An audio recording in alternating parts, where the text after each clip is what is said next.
안녕하세요. 사연 있는 사람들입니다. 구독과 좋아요 많은 사랑 부탁드립니다. 서울의 장례식장. 하얀 국화향이 가득한 빈소에서 박미영은 검은 상복을 입고 남편의 영정 앞에 서 있었습니다. 영정 속 남편 김정우는 환한 미소를 짓고 있었지만 이제 그 미소는 다시 볼 수 없게 되었죠. 미영의 얼굴에는 이틀 동안 흘린 눈물 자국이 선명했고 붓기로 인해 눈은 거의 감겨 있었습니다. 그녀는 조문객들에게 고개를 숙이며 인사를 건넸습니다. 오셨군요. 감사합니다. 박미영의 목소리는 쉬어 있었습니다. 계속되는 조문객들을 맞이하는 동안에도 마음은 아직 현실을 완전히 받아들이지 못했습니다. 남편 김정우는 어제까지만 해도 아침에 커피를 마시며 출근 준비를 하던 사람입니다. 그런데 오늘 그는 냉각실에 누워있고 미영은 상주가 되어 있었습니다. 어제 아침 출근길 교통사고라는 경찰에 전화 한 통으로 그녀의 20년 결혼 생활은 순식간에 무너져 내렸습니다. 미영 씨, 정우가 좋은 사람이었어요. 너무 슬퍼하지 마세요. 지인들의 위로의 말들이 귓가를 스쳐 지나갔습니다. 미영은 기계적으로 고개를 숙이고 감사 인사를 전했지만 마음은 텅 비어 있었습니다. 남편과 함께했던 시간들, 함께 웃었던 순간들, 다투었던 날들까지도 모두 소중한 기억으로 밀려왔습니다. 어머니, 물 좀 드세요. 시어머니가 미영의 손에 물잔을 쥐어주었고 미영은 감사의 표정을 지으며 물을 한 모금 마셨어요. 목이 너무 말라 있었고 몸은 지친 상태였습니다. 그때 빈소 입구에서 낯선 인기척이 느껴졌고 미영은 자동적으로 고개를 들어 새로운 조문객을 바라보았습니다. 키가 크고 단정한 정장 차림의 남자가 빈소로 들어섰습니다. 마흔 즈음으로 보이는 그 남자는 깊은 슬픔에 잠긴 얼굴로 영정 앞에 섰고 정중히 절을 올렸습니다. 미영은 그를 알아보지 못했지만 남편과 가까웠던 사람임을 직감했어요. 그리고 그가 일어나 미영 쪽으로 다가왔을 때 그녀의 심장은 갑자기 빠르게 뛰기 시작했습니다. 김정우 사장님의 부인분이시죠? 저는 윤태준이라고 합니다. 정우 형과는 사업 파트너였습니다. 삼가 고인의 명복을 빕니다. 윤태준이 두 손으로 조의금을 건네며 말했습니다. 그의 목소리는 깊고 낮았으며 공손했습니다. 하지만 미영의 시선은 그의 얼굴에 고정되어 있었습니다. 그 얼굴은 너무나 익숙했습니다. 미영의 심장이 더 빨리 뛰기 시작했고 손이 떨려왔어요. 태준 씨. 미영의 목소리가 떨렸습니다. 윤태준은 미영의 이상한 반응에 당황한 듯 눈썹을 살짝 찌푸렸습니다. 그 순간 미영의 머릿속에는 15해 전 잃어버린 아들의 얼굴이 떠올랐습니다. 김태준, 17살에 사라져버린 그녀의 아들. 그리고 지금 눈앞에 서 있는 이 남자는 마치 시간이 흐른 후에 태준을 보는 것 같았습니다. 혹시 미영의 말이 끝나기도 전에 다른 조문객들이 다가왔고 윤태준은 공손히 인사를 하고 옆으로 물러났습니다. 하지만 미영의 시선은 계속해서 그를 따라갔습니다. 윤태준이 다른 지인들과 이야기를 나누는 모습을 보며 미영은 자신의 심장이 거의 터질 것 같다고 느꼈습니다. 이건 착각일까요? 슬픔으로 인한 망상일까요? 하지만 그 눈매, 그 콧날, 특히 웃을 때 살짝 올라가는 입꼬리의 모양까지 모두 태준을 닮아 있었습니다. 박미영 씨, 괜찮으세요? 옆에 있던 친구가 걱정스럽게 물었습니다. 미영은 깊은 생각에서 깨어나 고개를 끄덕였습니다. 하지만 마음은 이미 혼란스러웠고 남편의 죽음보다 더 큰 충격이 그녀를 덮치고 있었습니다. 15년 전 사라진 아들을 지금 여기서 다시 만난 것일까요? 앞으로 며칠간의 장례 절차를 어떻게 마쳐야 할지, 자신의 눈앞에 서 있는 남자가 정말 자신의 아들인지 박미영의 마음은 혼란스러움으로 가득 찼습니다. 장례식의 마지막 날, 박미영은 남편의 영정 앞에서 마지막으로 작별 인사를 했습니다.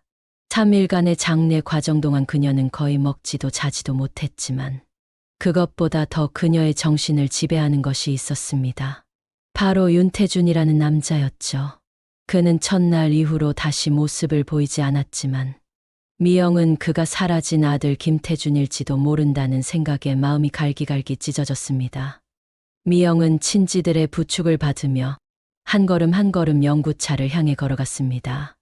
이제 남편은 화장터로 떠나고 그녀는 빈집으로 돌아가야 했어요. 그때 주차장에서 한 남자가 미영을 향해 다가오는 것이 보였습니다. 윤태준이었습니다. 박미영 씨, 정중히 다시 한번 위로의 말씀을 전합니다. 윤태준이 공손하게 말했습니다. 미영은 주변 친지들의 시선을 의식하며 고개를 끄덕였습니다. 하지만 그녀의 눈은 윤태준의 얼굴을 탐색하고 있었고 특히 그의 오른쪽 귀 뒤에 있는 작은 점을 찾으려 했습니다. 태준이 어릴 때 늘 있었던 그 점을 말이죠. 윤태준 씨, 혹시 시간이 되시면 잠시 이야기 좀 나눌 수 있을까요? 미영의 목소리는 떨렸습니다. 윤태준은 잠시 망설이는 듯 했지만 곧 고개를 끄덕였습니다. 물론입니다. 하지만 지금은 장례 절차가 우선이실 텐데요. 화장은 가족들만 참석할 예정입니다. 1시간 후에 이 근처 카페에서 만날 수 있을까요? 윤태준은 경계하는 눈빛이었지만 예의상 거절하기 어려웠는지 동의했습니다. 미영은 심장이 터질 것 같았지만 최대한 침착함을 유지하려 했습니다. 만약 그가 정말 태준이라면, 아니, 그 가능성만으로도 숨이 막혔습니다. 1시간 후 장례식장 근처 조용한 카페에서 미영은 초조하게 윤태준을 기다리고 있었습니다. 그녀의 손은 떨리고 있었고 마음은 수천 가지 생각으로 복잡했어요. 어떻게 물어봐야 할까? 만약 거부한다면? 만약 정말 내 아들이라면? 질문들이 끊임없이 그녀의 머릿속을 맴돌았습니다. 카페 문이 열리고 윤태준이 들어왔습니다. 그는 정장 차림이었고 비즈니스맨의 품위가 느껴졌어요. 미영을 발견한 그는 천천히 다가와 의자에 앉았습니다. 먼저 진심으로 위로의 말씀을 드립니다. 정우 형은 정말 좋은 분이셨습니다. 윤태준이 공손하게 말했고 미영은 마른 입술을 적시며 고개를 끄덕였습니다. 그의 목소리, 몸짓, 심지어 말투까지 모든 것이 너무 익숙했습니다. 윤태준 씨, 실례지만 당신의 나이가 어떻게 되시죠? 미영이 조심스럽게 물었습니다. 윤태준은 의아한 표정을 지었지만 대답했습니다. 32살입니다. 왜 물으시죠? 32. 태준이 지금 살아있다면 정확히 그 나이였습니다. 미영의 심장이 빠르게 뛰었습니다. 그리고 고향이 어디신가요? 서울입니다만 왜 이런 질문을 하시는지. 윤태준의 목소리에는 경계심이 느껴졌습니다. 미영은 깊게 숨을 들이마시고 용기를 내어 말했습니다. 혹시 17살 때의 기억이 있으신가요? 어떻게 윤 씨 성을 갖게 되셨는지. 윤태준의 표정이 급격히 굳어졌습니다. 그는 자리에서 일어날 기세로 몸을 앞으로 기울였습니다. 무슨 말씀을 하시는 건지 모르겠네요. 저는 윤태준이고 고인의 사업 파트너였을 뿐입니다. 다른 의도가 있으신 거라면 내 아들이 있었어요. 김태준이라고. 17에 실종됐습니다. 미영의 목소리가 떨렸습니다. 눈물이 그녀의 눈가에 맺혔습니다. 그 아이가 살아있다면 지금 당신과 같은 나이일 거예요. 그리고 당신은 그 아이와 너무 닮았어요. 윤태준은 완전히 당황한 표정이었습니다. 그는 잠시 말을 잃었다가 곧 단호한 목소리로 말했습니다. 박미영 씨, 충격이 크셔서 혼란스러우신 것 같습니다. 저는 윤태준입니다. 윤성호와 이미경의 아들이고 태어날 때부터 이 이름으로 살아왔습니다. 당신의 슬픔에 공감하지만 저를 다른 사람과 혼동하고 계신 것 같네요. 미영은 눈물을 참으며 가방에서 사진 한 장을 꺼냈습니다. 17살 태준의 사진이었죠. 이 아이를 봐주세요. 당신과 얼마나 닮았는지. 윤태준은 굳은 표정으로 사진을 잠시 바라보았지만 곧 고개를 저었습니다. 우연의 일치일 뿐입니다. 많은 사람들이 서로 닮았죠. 하지만 저는 당신 아들이 아닙니다. 그는 자리에서 일어났습니다. 죄송합니다만 이제 가봐야 할 것 같습니다. 다시 한번 고인의 명복을 빕니다. 윤태주는 카페를 나가려 했지만 미영이 그의 팔을 붙잡았습니다.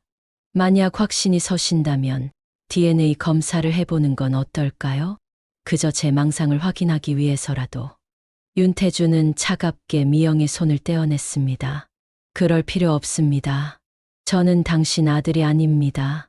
그만 저를 괴롭히세요. 그는 카페를 빠르게 빠져나갔고 미영은 그 자리에 홀로 남겨졌습니다. 하지만 그녀의 마음속에는 확신이 들었습니다. 그는 분명 김태준입니다. 그녀의 아들입니다. 왜 기억이 없는지, 왜 자신을 알아보지 못하는지는 알 수 없었지만 모성의 직감은 그녀에게 그가 자신의 아들임을 알려주고 있었습니다. 박미영은 굳은 결심을 했습니다. 남편을 잃은 슬픔 속에서도 그녀는 잃어버린 아들을 되찾기 위해 모든 것을 다할 것입니다. 설령 그가 거부한다 해도 그녀는 진실을 밝혀낼 것입니다. 장례를 마친 후 일주일이 흘렀습니다. 박미영의 집은 여전히 슬픔으로 가득했지만 그녀의 마음속에는 또 다른 불씨가 타오르고 있었죠. 남편의 유품을 정리하면서 미영은 우연히 김정우의 업무, 서류 사이에서 윤태준과 관련된 명함과 계약서를 발견했습니다. KS건설의 대표이사 윤태준. 미영은 손을 떨며 명함을 들여다보았습니다. 드디어 찾았어. 미영은 다음 날 아침 일찍 일어나 평소보다 더 신경 써서 옷을 골랐습니다. 심장은 여전히 불안하게 뛰었지만 이제 그녀에게는 목표가 있었습니다. 김태준을 되찾는 것. 그녀는 택시를 타고 강남의 한 고층 빌딩 앞에 섰습니다. KS건설 본사였습니다. 어떻게 도와드릴까요? 로비에서 안내데스크 직원이 물었습니다. 미영은 침착함을 유지하려 노력하며 대답했습니다.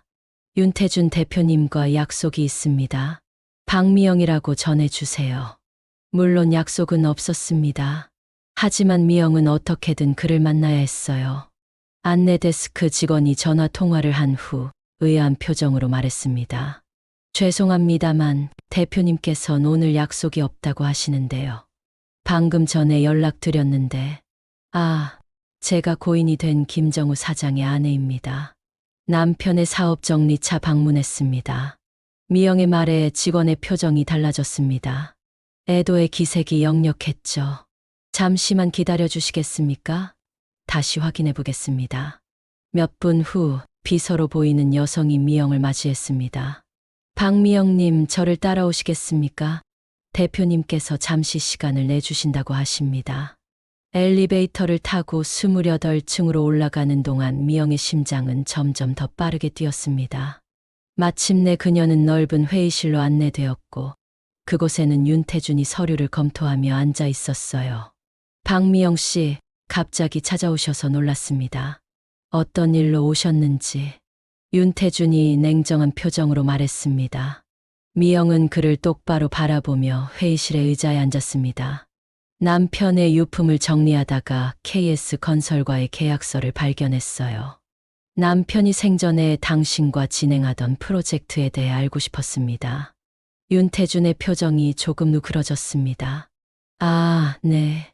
정우 형과는 서울 외곽 신도시 개발 프로젝트를 함께 하고 있었습니다. 형님의 설계 회사와 우리 건설사가 협업하는 거대 프로젝트였죠. 미영은 고개를 끄덕였습니다. 남편과의 사업적 관계를 확인한 것은 중요했습니다. 하지만 그녀의 진짜 목적은 따로 있었죠. 윤 대표님, 실례지만 귀 뒤에 있는 그 점에 대해 물어봐도 될까요? 미영의 질문에 윤태준은 반사적으로 오른쪽 귀를 만졌습니다. 그리고 그 순간 미영은 확신했습니다. 태준의 특징이었던 그 점이 정확히 같은 위치에 있었던 것입니다. 이게 무슨 질문입니까? 제가 분명히 말씀드렸다고 생각했는데요. 저는 당신 아들이 아닙니다. 윤태준의 목소리가 단호했습니다. 하지만 미영은 이제 물러설 수 없었습니다. 제 아들 태준이 실종된 건 15해 전이에요. 학교를 마치고 돌아오는 길에 갑자기 사라졌죠. 경찰은 열심히 수사했지만 단서가 없었어요. 그 후로 매일 밤 아들의 얼굴을 그리워하며 잠들었습니다. 미영의 눈에 눈물이 고였습니다. 윤태주는 불편한 표정으로 자리에서 일어났습니다. 그 이야기는 정말 안타깝습니다만 제게 해당하는 일은 아닙니다. 이제 다른 약속이 있어서. 17살의 태주는 오른쪽 귀 뒤에 작은 점이 있었어요. 정확히 당신이 가진 것과 같은 위치예요. 그리고 태주는 콧날에 작은 흉터가 있었습니다. 8살 때 자전거를 타다 다쳤거든요. 윤태주는 말없이 미영을 바라보았습니다. 그의 표정에서는 어떤 감정도 읽을 수 없었어요. DNA 검사를 해봅시다. 그냥 제 망상을 확인하기 위해서라도요. 만약 결과가 일치하지 않는다면 더 이상 당신을 괴롭히지 않겠습니다. 미영이 간절히 말했습니다. 윤태주는 깊은 한숨을 내쉬었습니다. 박미영 씨, 제가 어떻게 해야 당신을 설득할 수 있을까요? 저는 윤태준입니다. 부모님이 계시고 제 인생이 있습니다. 당신의 슬픔에 공감하지만 이건 너무 지나치십니다. 그때 윤태준의 전화가 울렸습니다. 그는 전화를 받고 표정이 급격히 어두워졌습니다. 짧게 통화를 마친 그는 미영을 향해 말했습니다. 죄송합니다만 급한 일이 생겼습니다. 이만 가보셔야겠습니다. 하지만 미영은 윤태준의 표정에서 심각한 걱정을 읽을 수 있었습니다. 무슨 일이 있나요? 혹시 제가 도울 일이? 아들이 병원에 입원해 있습니다. 상태가 악화됐다고 해서 지금 가봐야 할 것 같습니다. 윤태준의 말에 미영은 놀랐습니다. 아들이라 그녀의 손자가 될지도 모르는 아이였습니다. 제가 같이 가도 될까요? 미영의 갑작스러운 제안에 윤태준은 당황했지만 그는 너무 급한 상황이었던 것 같았습니다. 원하신다면.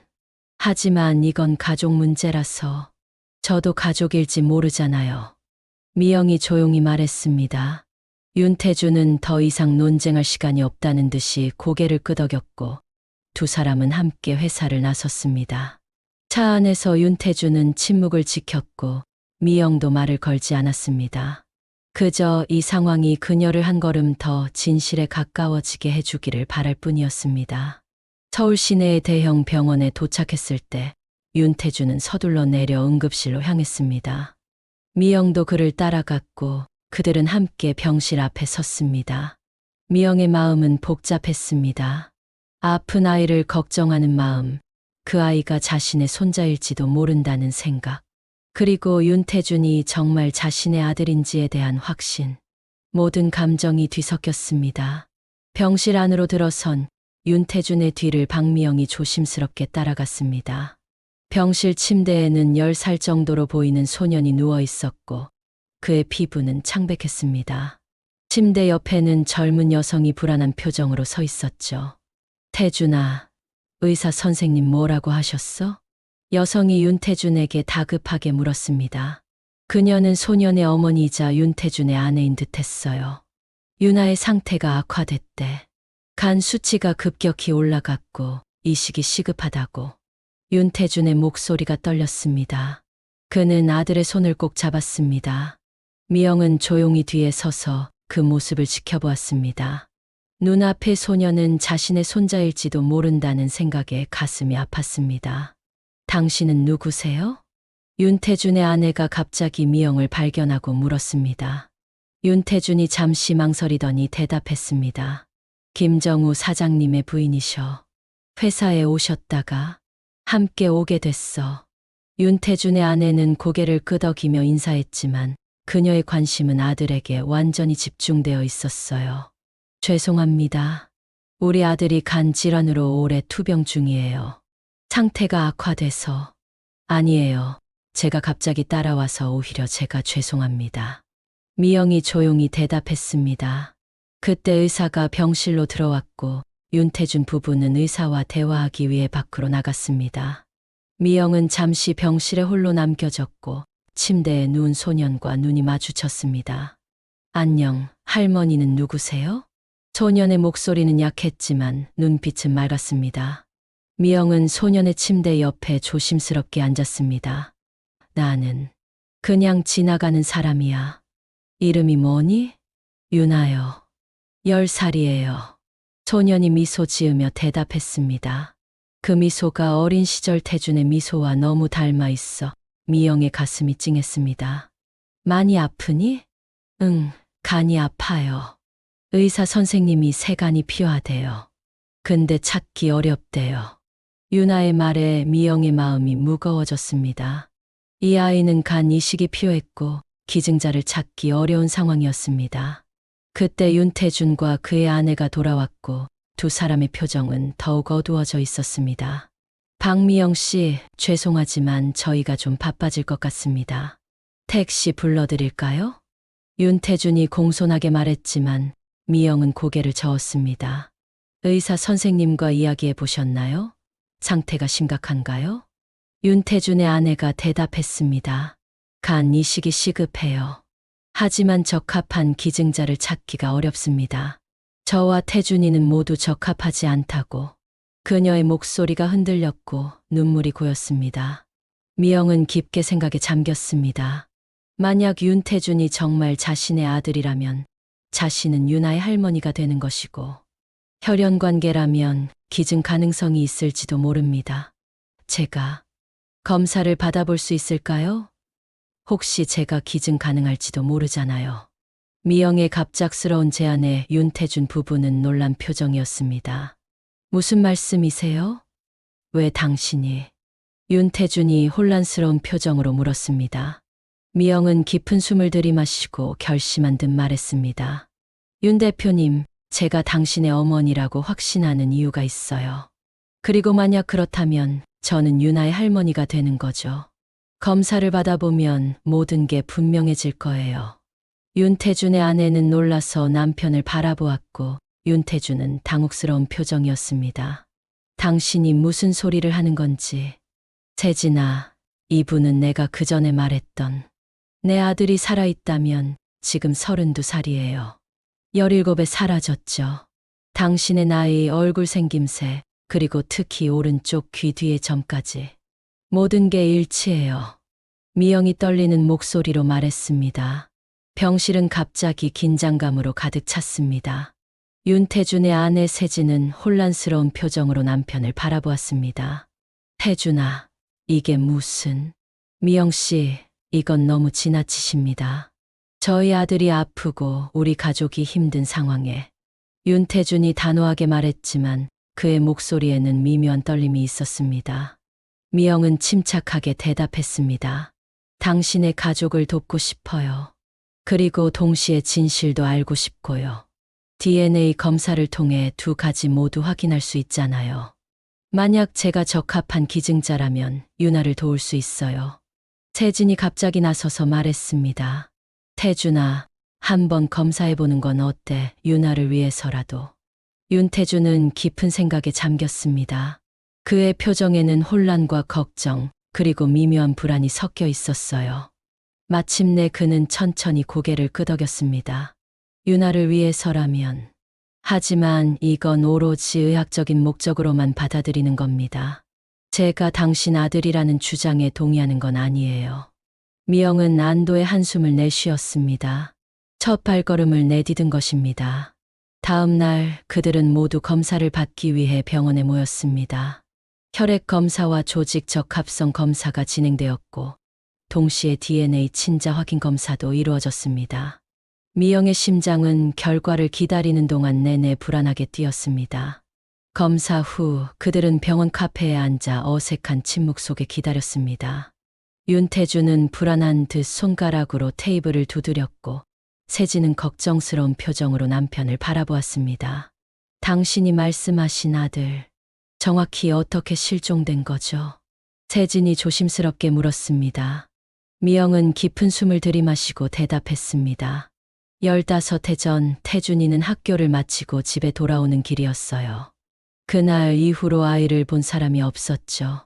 경찰은 납치 가능성을 조사했지만 몸값 요구도 없었고 단서도 없었어요. 마치 땅속으로 사라진 것처럼. 윤태준은 표정 변화 없이 미영의 이야기를 듣고 있었지만 그의 눈에는 미묘한 감정이 스쳐 지나갔습니다. 그는 뭔가를 말하려는 듯 했지만 그때 의사가 다가왔습니다. 좋은 소식이 있습니다. 박미영 씨의 조직 적합성이 상당히 높게 나왔습니다. 물론 더 자세한 검사가 필요하지만 이식 가능성이 높아 보입니다.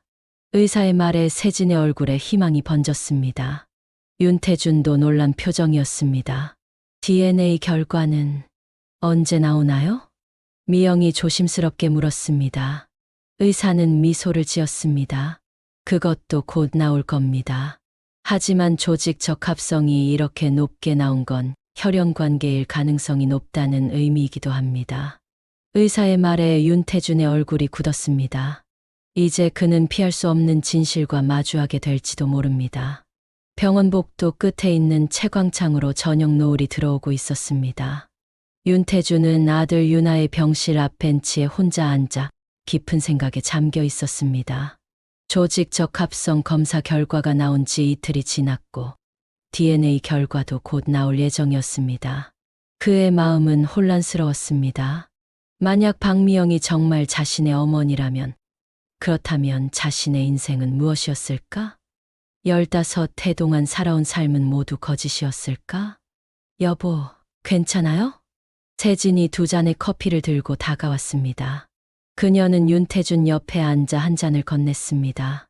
윤태준은 고마움의 표정을 지으며 커피를 받았습니다. 그 여자, 박미영 씨가 정말 당신 어머니일 가능성에 대해 생각해 봤어요? 세진이 조심스럽게 물었습니다. 윤태준은 한참 동안 말이 없었습니다. 그리고 마침내 입을 열었습니다. 난 윤성호와 이미경의 아들로 자랐어. 그분들이 내 부모님이셨고 나를 사랑으로 키워주셨지. 15해 전의 일은 기억나지 않아. 윤태준의 목소리에는 혼란과 불안이 섞여 있었습니다. 세진은 남편의 손을 부드럽게 잡았습니다. 당신이 17살 때 일에 대해 부모님께 물어본 적 없어요? 그때 기억이. 내 기억은 모호해. 18살 무렵 교통사고로 뇌진탕을 심하게 앓았거든. 의사는 일시적 기억 상실일 수 있다고 했지만 결국 많은 기억이 돌아오지 않았어. 윤태준이 천천히 말했습니다. 그는 커피잔을 내려놓고 얼굴을 양손으로 감쌌습니다. 부모님은 내가 17살 때 강원도에서 서울로 이사왔다고 하셨어. 그 이전의 기억은 흐릿해. 하지만 난 분명 윤태준이었고 윤성호와 이미경의 아들이었어. 그게 내 정체성이야. 세진은 잠시 침묵했다가 조용히 말했습니다. 만약 정말 당신이 그 사람의 아들이었다면 당신은 어떻게 하고 싶어요? 윤태준의 눈에 복잡한 감정이 스쳐 지나갔습니다. 그는 대답하지 않았습니다. 그 순간 복도 끝에서 박미영이 그들을 향해 걸어오는 것이 보였습니다. 그녀는 조금 창백해 보였지만 결연한 표정이었습니다. 안녕하세요. 미영이 조용히 인사했습니다. 세진이 일어나 그녀에게 자리를 내주었습니다. 저는 윤아를 보러 들어갈게요. 세진이 병실로 들어가고 미영은 윤태준 옆에 앉았습니다. 두 사람 사이에 무거운 침묵이 흘렀습니다. 윤태준 씨 혹시 17살 때 어떤 기억이라도 있나요? 미영이 조심스럽게 물었습니다. 윤태준은 한숨을 쉬었습니다. 솔직히 말씀드리자면 그 시절 기억은 명확하지 않습니다. 교통사고로 기억 일부를 잃었거든요. 혹시 그날 기억나는 게 있나요? 실종된 그날. 윤태준은 미영을 바라보았습니다. 그의 눈에는 혼란과 의심이 가득했습니다. 왜 이렇게까지 하시는 거죠? 만약 제가 당신 아들이 아니라면 어쩌시려고요? 그냥 저희 가족을 그대로 두시면 안 될까요? 미영은 잠시 생각에 잠겼습니다. 그리고 천천히 대답했습니다. 내가 틀렸다면 당신의 가족을 더 이상 방해하지 않을게요. 하지만 만약 내가 맞다면 15해 동안 찾아 헤맸던 내 아들을 다시 만난 거예요. 당신은 그 마음을 이해할 수 있을까요? 윤태준은 대답하지 않았습니다. 그저 먼 곳을 바라보고 있었습니다. 미영은 조용히 계속했습니다. 내가 당신의 삶을 빼앗으려는 게 아니에요. 그저 내 아들이 건강하고 행복하게 살아있다는 것만 알고 싶었어요. 당신이 내 아들이라면 그건 기적이에요. 내게는 그것으로 충분해요. 윤태준의 눈에 미묘한 감정이 스쳐 지나갔습니다. 그는 갑자기 자리에서 일어났습니다. 제 삶은 이미 정해져 있습니다. 아내와 아들이 있고 사업이 있어요. 당신이 누구든 간에 그건 바꿀 수 없는 사실입니다. 미영도 천천히 일어났습니다. 그걸 바꾸라고 요구하는 게 아니에요. 그저 당신이 내 아들이라면 나도 당신 인생의 한 부분이 되고 싶을 뿐이에요. 아무것도 빼앗지 않을게요. 약속할게요. 그때 윤태준의 전화가 울렸습니다. 그는 전화를 받고 잠시 이야기를 나눈 후 표정이 긴장된 채로 전화를 끊었습니다. DNA 결과가 나왔대요. 의사가 우리를 기다리고 있습니다. 미영의 심장이 빠르게 뛰기 시작했습니다. 윤태준도 긴장한 듯 했지만 그는 침착함을 유지하려 노력했습니다. 두 사람은 함께 의사의 진료실로 향했고 세진도 병실에서 나와 그들과 합류했습니다. 의사의 진료실에 들어서자 그는 책상 위에 놓인 서류를 바라보고 있었습니다. 세 사람이 자리에 앉자 의사는 천천히 입을 열었습니다. 검사 결과가 나왔습니다. 박미영 씨와 윤태준 씨는 모자 관계가 맞습니다. DNA 일치율이 의심의 여지 없이 그것을 증명하고 있습니다. 방 안에 침묵이 흘렀습니다.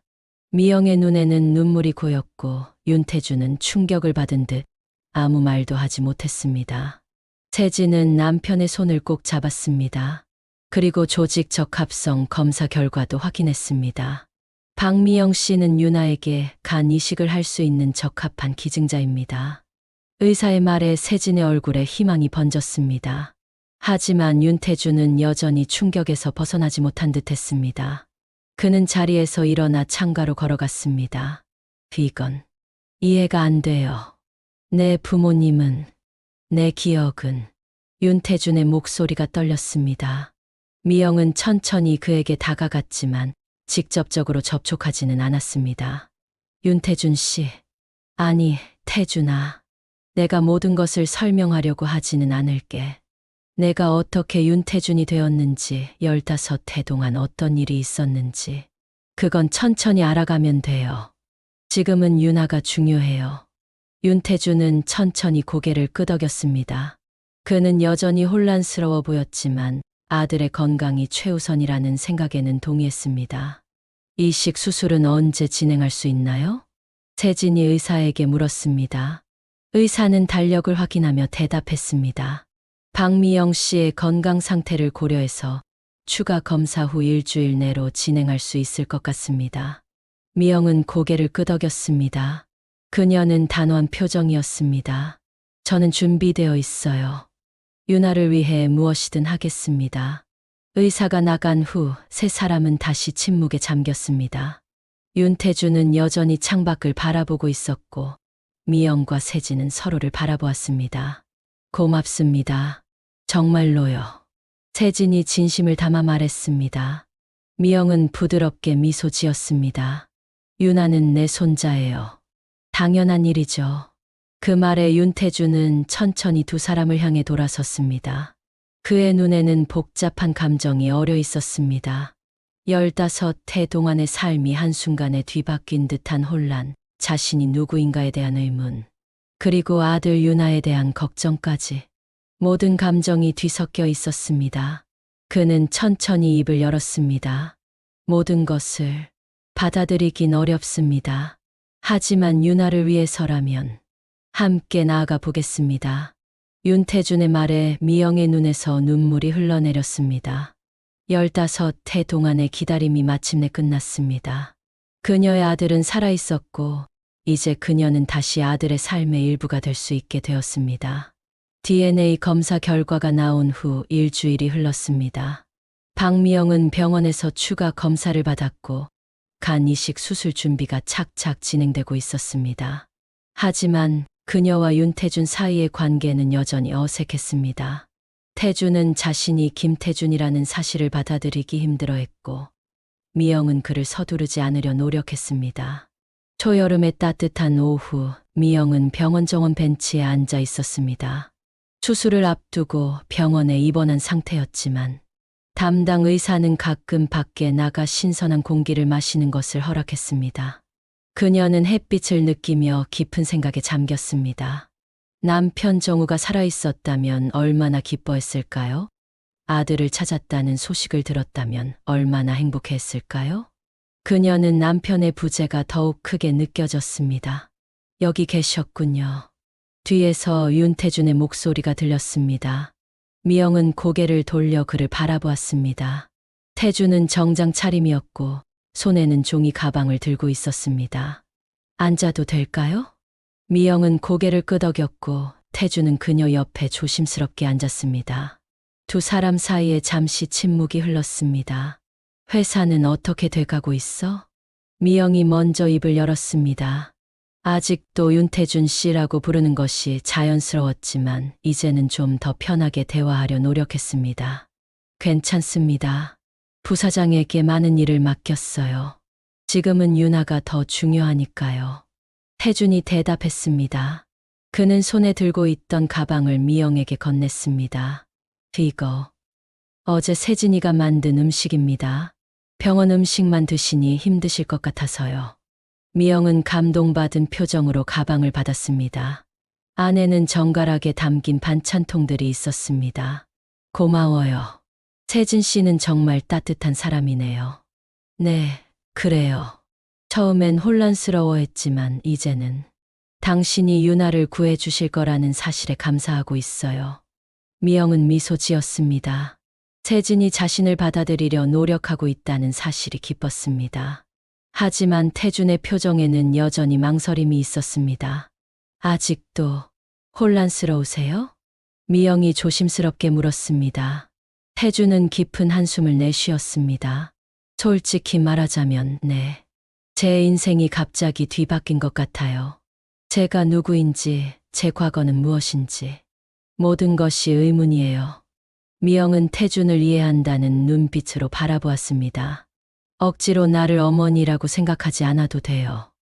그저 내가 내 곁에 있을 수 있다는 것만으로도 충분해. 태준은 조용히 고개를 끄덕였습니다. 그때 그의 전화가 울렸고 그는 잠시 전화 통화를 했습니다. 통화를 마친 후 그는 놀란 표정이었습니다. 무슨 일 있어요? 미영이 물었습니다. 태준은 잠시 망설이다가 대답했습니다.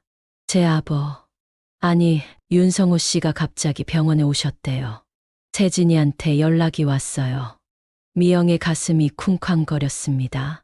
15해 동안 태준을 키워온 사람들을 만나는 것은 생각하지 못했습니다. 태준은 불안한 표정이었습니다. 괜찮아요.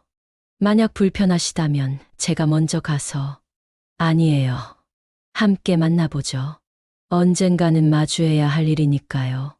미영이 결심한 듯 말했습니다.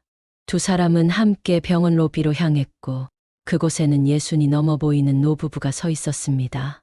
그들이 태준을 발견하자마자 서둘러 다가왔습니다. 태준아, 갑자기 무슨 일이냐? 윤아가 어떻게 됐다는 거니? 윤성으로 보이는 남자가 걱정스럽게 물었습니다. 태준은 부모님을 안심시키려 노력했습니다. 아버지, 어머니, 윤아는 괜찮아요. 수술 준비 중이에요. 그런데 그의 시선이 미영에게 향했고 윤성우 부부도 미영을 바라보았습니다. 미영은 긴장한 표정으로 가볍게 인사했습니다. 안녕하세요. 저는 박미영입니다. 태준이 깊은 숨을 들이마시고 상황을 설명했습니다. 이분이 DNA 검사 결과 제 친어머니이신 것으로 밝혀졌습니다. 그리고 윤아의 간 이식 수술에서 기증자가 되어 주실 거예요. 윤성호 부부의 표정이 굳어졌습니다. 특히 이미경으로 보이는 여성의 눈에는 충격과 두려움이 스쳤습니다. 무슨 소리니? 태준아, 내 어머니는 나야. 우리가 널 키웠잖니. 이미경의 목소리가 떨렸습니다. 미영은 마음이 아팠지만 침착하게 대응하려 노력했습니다. 죄송합니다. 갑작스러운 소식에 놀라셨을 거예요. 저는 태준을 빼앗으려는 게 아닙니다. 그저 그때 윤성호가 미영의 말을 자르며 태준의 팔을 잡았습니다. 태준아, 무슨 일이 있었는지 제대로 설명해줘. 태준은 부모님을 진정시키며 상황을 자세히 설명했습니다. DNA 검사 결과 그가 15해 전 실종된 김태준이라는 사실. 그리고 지금은 유나의 수술이 가장 중요하다는 것까지. 윤성호 부부는 말없이 그의 이야기를 들었습니다. 설명이 끝난 후 윤성호는 깊은 생각에 잠긴 듯 했습니다. 그는 미영을 바라보더니 무언가 결심한 듯 말했습니다. 박미영 씨, 우리 잠시 대화를 나눌 수 있을까요? 미영은 긴장했지만 고개를 끄덕였고 윤성호는 그녀를 병원 카페로 안내했습니다. 태준과 이미경은 병실로 향했고 미영과 윤성호는 조용한 자리에 앉았습니다. 사실 저희는 태준이 우리 아들이 아니라는 것을 알고 있었습니다. 윤성호의 갑작스러운 고백에 미영은 놀라서 그를 바라보았습니다. 그는 깊은 한숨을 내쉬며 계속했습니다. 15해 전 저희 부부는 강원도에 살고 있었어요. 어느 날 밤 산길에서 심하게 다친 소년을 발견했습니다. 의식이 없었고 신원을 알 수 있는 것은 아무것도 없었죠. 저희는 그를 병원으로 데려갔고 소년은 겨우 목숨을 건졌습니다. 하지만 그는 기억을 잃은 상태였어요. 미영의 심장이 빠르게 뛰었습니다. 윤성호는 천천히 이야기를 이어갔습니다. 저희는 자식이 없었고 그 소년을 돌보기 시작했습니다. 경찰에 신고했지만 실종자 명단과 일치하는 사람이 없었어요. 시간이 지나면서 소년은 저희를 부모로 받아들였고 저희도 그를 아들로 사랑하게 되었습니다. 법적으로 입양 절차를 밟았고 그렇게 윤태준이 되었죠. 그런데 왜 저에게 말하지 않으신 거죠? 제가 15해 동안 아들을 찾아 헤맸는데. 미영의 목소리가 떨렸습니다. 윤성호는 미안한 표정을 지었습니다. 그때는 그가 당신의 아들인지 몰랐습니다. 정말로요. 그리고 태준이가 기억을 되찾지 못했고 저희는 이기적이었을지 모르지만 그를 잃고 싶지 않았어요. 미영은 잠시 말을 잃었습니다. 그녀의 마음은 복잡했습니다. 원망하고 싶었지만 한편으로는 태준을 사랑으로 키워준 이 부부에게 고마움도 느꼈습니다. 이제 어떻게 될까요? 미영이 조용히 물었습니다. 윤성호는 깊은 생각에 잠겼다가 대답했습니다. 태준이는 여전히 저희 아들입니다. 하지만 당신도 그의 어머니죠. 이건 태준이가 결정할 문제라고 생각합니다. 그가 두 가족 모두와 관계를 유지할 수 있기를 바랍니다. 미영은 천천히 고개를 끄덕였습니다. 그녀도 같은 마음이었습니다. 태준의 행복이 가장 중요했고 그것은 그가 자신의 과거와 현재를 모두 받아들일 수 있을 때 가능할 것입니다. 두 사람이 병실로 돌아왔을 때 태준은 아들 유나의 침대 옆에 앉아 있었습니다. 이미경은 유나와 이야기를 나누고 있었고 세진은 창가에 서 있었습니다. 미영과 윤성호가 들어오자 모두의 시선이 그들에게 향했습니다. 서로 이야기 나눠봤니? 이미경이 조심스럽게 물었습니다. 윤성호가 고개를 끄덕였고 미영도 미소를 지었습니다. 그들의 표정을 본 태준의 어깨에서 긴장이 조금 풀렸습니다. 이 모든 게 혼란스럽지만 우리 모두 유나를 위해 함께하기로 했어요. 태준이 말했습니다. 그의 목소리에는 결연함이 담겨 있었습니다. 그는 이제 진실을 받아들이기 시작했고 그것은 새로운 시작이 될 것입니다. 수술 당일 병원은 긴장감으로 가득 찼습니다. 의료진은 아침 일찍부터 분주하게 움직였고 윤태준 가족은 기도하는 마음으로 준비를 마쳤습니다. 박미영은 수술복으로 갈아입고 침대에 누워 있었습니다. 그녀의 표정은 평온해 보였지만 마음속으로는 복잡한 감정이 교차하고 있었어요. 남편 정우가 살아있었다면 지금 이 순간 옆에 있었을 텐데 그 생각에 미영의 마음이 아팠습니다. 어머니, 괜찮으세요? 병실 문을 열고 윤태준이 들어왔습니다. 그가 처음으로 미영을 어머니라고 부른 순간이었습니다. 미영의 눈에 눈물이 고였고 그녀는 감격스러운 표정으로 고개를 끄덕였습니다. 나 괜찮아. 너무 걱정하지 마. 태준은 침대 옆에 앉았습니다. 그는 여전히 혼란스러운 표정이었지만 미영을 향한 그의 눈빛은 달라져 있었습니다. 인정과 감사, 그리고 묘한 유대감이 담겨 있었죠. 이렇게까지 하실 필요는 없었는데 유나를 위해 목숨을 거실 수도 있는 수술을. 미영은 부드럽게 미소 지었습니다. 유나는 내 손자야. 그리고 넌 내 아들이고 이건 내가 할 수 있는 가장 당연한 일이야. 그녀는 태준의 손을 꼭 잡았습니다. 15해 만에 처음으로 아들의 손을 잡은 느낌이었고 그 감촉은 너무나 소중했습니다. 태준도 그녀의 손을 마주 잡았습니다. 많이 후회하셨나요? 그날 제가 학교에서 돌아오지 않았을 때 태준의 목소리가 떨렸습니다. 미영의 눈에서 눈물이 흘러내렸습니다. 매일이 후회였어. 내가 사라진 후로 단 하루도 내 생각을 하지 않은 날이 없었어. 아버지도 마찬가지였고 정우는 끝까지 널 찾으려 노력했어. 태준의 눈에도 눈물이 고였습니다. 그는 아직 모든 기억을 되찾지 못했지만 미영의 말에서 진심을 느낄 수 있었습니다. 아버지는 저를 알아보셨나요? 미영은 잠시 생각에 잠겼습니다. 장례식에서 만났던 윤태준을 남편이 알아봤을지 그녀는 확신할 수 없었습니다. 그건 남편의 유품을 정리하면서 확인해 봐야 할 것 같아. 하지만 정우가 널 찾기 위해 얼마나 노력했는지는 확실해. 그는 널 절대 포기하지 않았어. 태준은 깊은 생각에 잠겼습니다. 그때 의사와 간호사들이 들어왔고 수술 준비가 되었다는 신호였습니다. 이제 가봐야겠네. 수술실에서 만나자. 미영이 부드럽게 말했습니다. 태준은 고개를 끄덕이고 일어났습니다. 병실을 나가려던 그가 갑자기 멈춰 서서 미영을 바라보았습니다. 어머니, 고맙습니다. 그리고 사랑합니다. 그 말을 남기고 태준은 나갔고 미영은 행복한 미소를 지었습니다. 간호사들이 침대를 밀어 수술실로 향할 때 그녀의 마음은 평화로웠습니다. 이제 그녀는 아들을 되찾았고 손자를 구하기 위해 자신이 할 수 있는 일을 하고 있었습니다.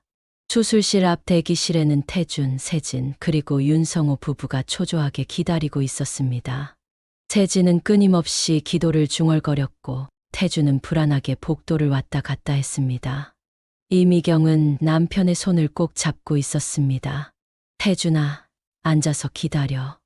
내가 그렇게 불안해하면 우리까지 더 걱정돼. 이미경이 부드럽게 말했습니다.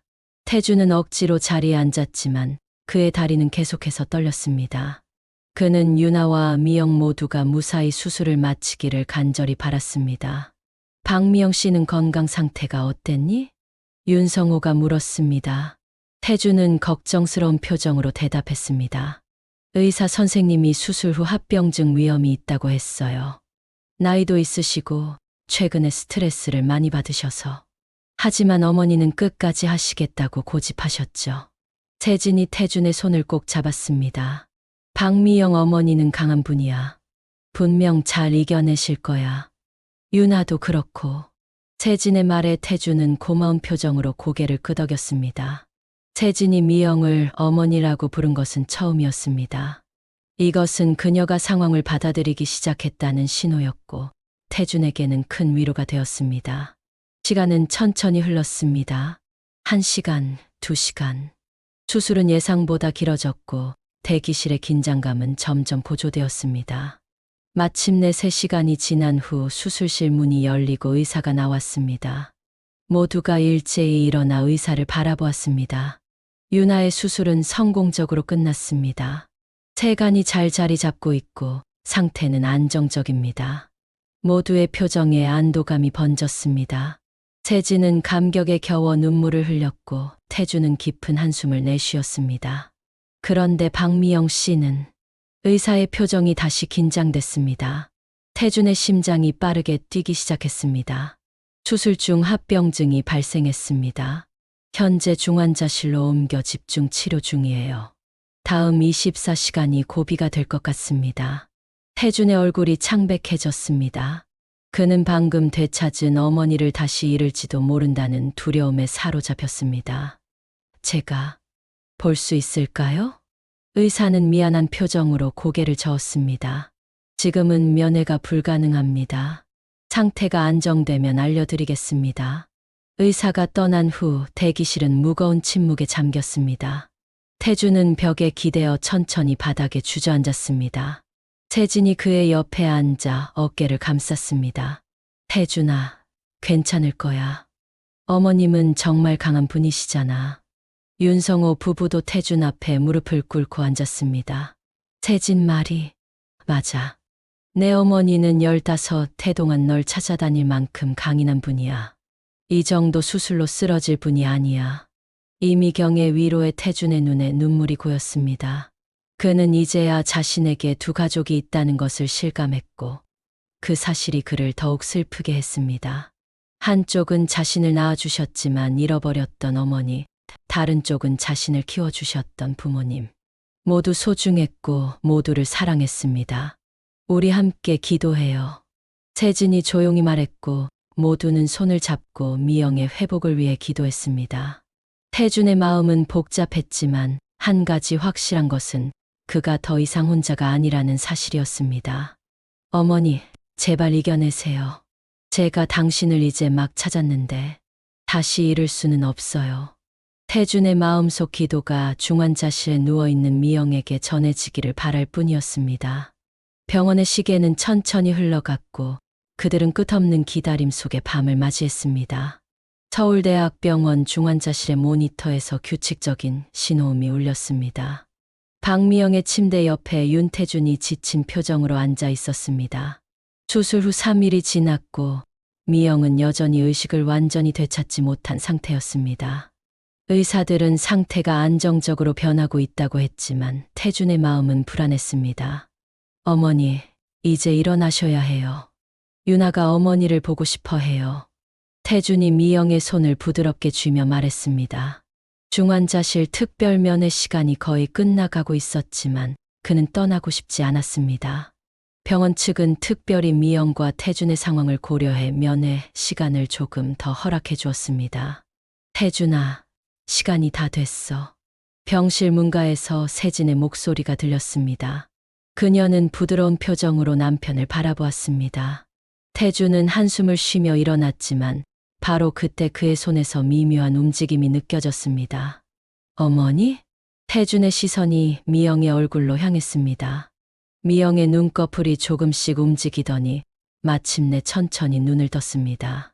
그녀의 시선이 흐릿하게 태준의 얼굴을 찾았습니다. 태준아. 미영의 목소리는 잠겨 있었지만 그 한마디에 태준의 눈에서 눈물이 흘러내렸습니다. 그는 즉시 간호사 호출 버튼을 눌렀습니다. 어머니, 정신이 드세요? 저예요, 태준이에요. 미영은 희미하게 미소 지었습니다. 그녀의 목소리는 약했지만 의식은 또렷했습니다. 우리 아들, 유나는 어때? 유나는 괜찮아요. 수술이 성공적이었어요. 어머니 덕분에 빠르게 회복 중이에요. 미영은 안도의 표정을 지었습니다. 그녀의 눈에 눈물이 고였습니다.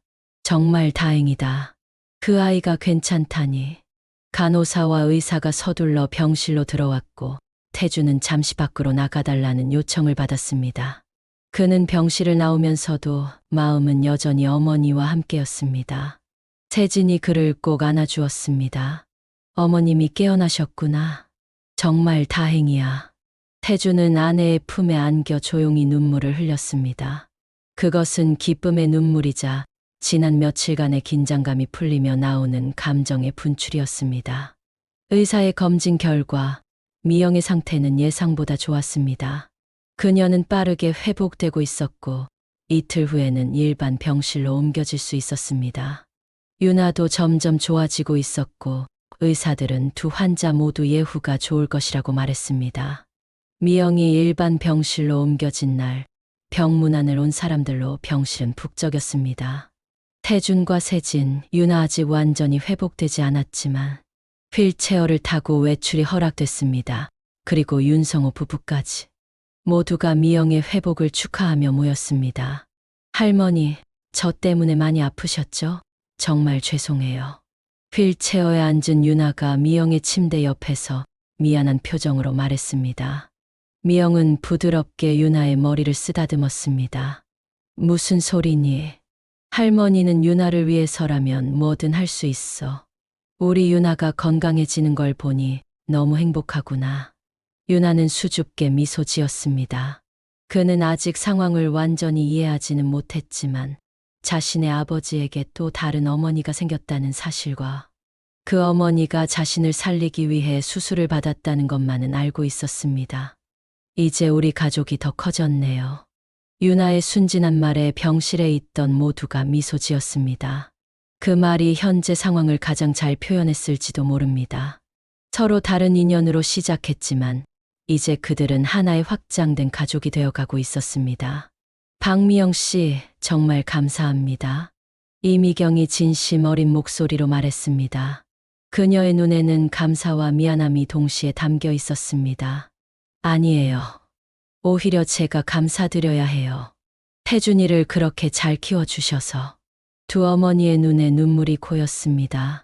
그들은 서로를 이해하기 시작했고 그것은 앞으로의 관계를 위한 첫걸음이었습니다. 일주일 후 미영은 퇴원 허가를 받았습니다. 유나도 회복이 빨라 조만간 퇴원할 예정이었습니다. 태주는 미영을 자신의 집으로 모시겠다고 제안했지만 미영은 자신의 집으로 돌아가고 싶다고 했습니다. 아직은 서로에게 적응할 시간이 필요해. 그리고 아버지의 유품도 정리해야 하고 태주는 어머니의 결정을 존중했지만 매일 찾아뵙겠다고 약속했습니다. 그리고 세진도 함께 미영의 집을 방문하여 돕겠다고 했습니다. 미영의 집으로 돌아온 날 태준과 세진이 그녀를 바래다 주었습니다. 오랜만에 보는 집안은 조금 쓸쓸해 보였지만 미영은 이제 혼자가 아님을 알았습니다. 어머니, 내일 유나와 함께 다시 올게요. 오늘은 충분히 쉬세요. 태준이 미영을 안아주며 말했습니다. 미영은 행복한 미소를 지었습니다. 그래, 우리 가족 모두 기다릴게. 세진도 미영을 안아주었고 두 사람은 떠났습니다. 혼자 남은 미영은 천천히 집안을 둘러보았습니다. 남편 정우의 사진 앞에 서서 그녀는 조용히 말했습니다. 여보, 우리 아들을 찾았어요. 당신이 그렇게 찾고 싶어 했던 태준이를. 이제 그 아이가 돌아왔어요. 미영의 눈에서 눈물이 흘렀지만 그것은 슬픔보다는 감사의 눈물이었습니다. 그녀는 남편의 서재로 향했고 아직 정리하지 못한 유품들 중에서 일기장을 발견했습니다. 호기심에 일기장을 펼치자 최근 기록이 눈에 띄었습니다. 오늘 정우 형의 사업 파트너라는 윤태준을 만났다. 그를 보는 순간 가슴이 철렁했다. 그 눈매, 그 표정. 내가 15해 동안 찾아 헤맨 아들 태준과 너무 닮아 있었다. 미영에게 말해야 할까? 아니, 확신이 없는 상태에서 그녀에게 희망을 주었다가 실망시킬 수는 없다. 더 조사해 봐야겠다. 미영은 놀라서 다음 페이지를 넘겼습니다. 윤태준에 대해 더 알아봤다. 그는 15해 전 강원도의 한 부부에게 입양됐다고 한다. 시기가 태준이 실종된 때와 일치한다. 더 이상의 우연은 없다. 그는 분명 우리 아들일 것이다. 미영에게 이 사실을 어떻게 전해야 할지. 먼저 윤태준을 만나 진실을 확인해 봐야겠다. 그리고 마지막 일기는 정우가 사고를 당하기 바로 전날 쓰여진 것이었습니다. 내일 윤태준과 만나기로 했다. 그에게 진실을 물을 것이다. 만약 그가 정말 우리 태준이라면 미영에게 이보다 더 큰 선물은 없을 것이다. 긴 기다림이 끝나길 바란다. 미영의 손이 떨렸습니다. 남편은 이미 알고 있었던 것입니다. 그는 죽기 직전까지 아들을 찾기 위해 노력했고 마침내 찾았을 때 그 사실을 확인하기도 전에 세상을 떠났습니다. 하지만 그의 죽음이 미영과 태준을 다시 만나게 하는 계기가 되었습니다. 여보, 고마워요. 끝까지 포기하지 않고 우리 아들을 찾아줘서. 미영은 일기장을 가슴에 안고 조용히 울었습니다. 그것은 슬픔과 기쁨 그리고 감사가 뒤섞인 눈물이었습니다. 다음 날 태준이 유나와 함께 미영의 집을 방문했을 때 미영은 남편의 일기장을 보여주었습니다. 태준은 일기를 읽으며 깊은 감정에 휩싸였습니다. 아버지가 저를 알아보셨군요. 태준의 목소리가 떨렸습니다. 미영은 고개를 끄덕였습니다. 그래, 내 아버지는 끝까지 널 찾았어. 그리고 결국 찾았지. 비록 확인하지는 못했지만. 태준은 일기장을 조심스럽게 덮었습니다. 그의 눈에는 후회와 감사가 섞여 있었습니다. 아버지를 직접 만나 뵙지 못해 정말 죄송해요. 만약 그때 제가 기억을 되찾았더라면. 미영은 아들의 손을 잡았습니다. 후회하지 마. 지금 내가 여기 있는 것만으로도 아버지는 분명 행복할 거야. 우리가 다시 가족이 되었으니까. 태주는 어머니를 안아주었고 옆에서 지켜보던 유나도 함께 안겼습니다. 세 사람은 오랫동안 그렇게 서로를 안고 있었습니다. 그들은 이제 진정한 가족이 되었습니다. 창문 너머로 따스한 햇살이 비쳐들었고 그것은 마치 김정우의 미소처럼 느껴졌습니다. 미영은 남편의 죽음이라는 큰 슬픔 속에서 아들을 되찾는 기쁨을 경험했습니다. 인생은 때로 한 손으로는 무언가를 빼앗아 가면서 다른 한 손으로는 새로운 것을 선물하기도 합니다. 미영에게 그것은 바로 가족의 재결합이었습니다. 우리 오늘 다 같이 식사해요. 윤성호 부모님도 모시고 세진이도 함께. 이제 우리는 하나의 큰 가족이니까요. 미영의 제안에 태주는 따뜻한 미소로 대답했습니다. 네, 어머니. 우리 가족 모두 함께해요.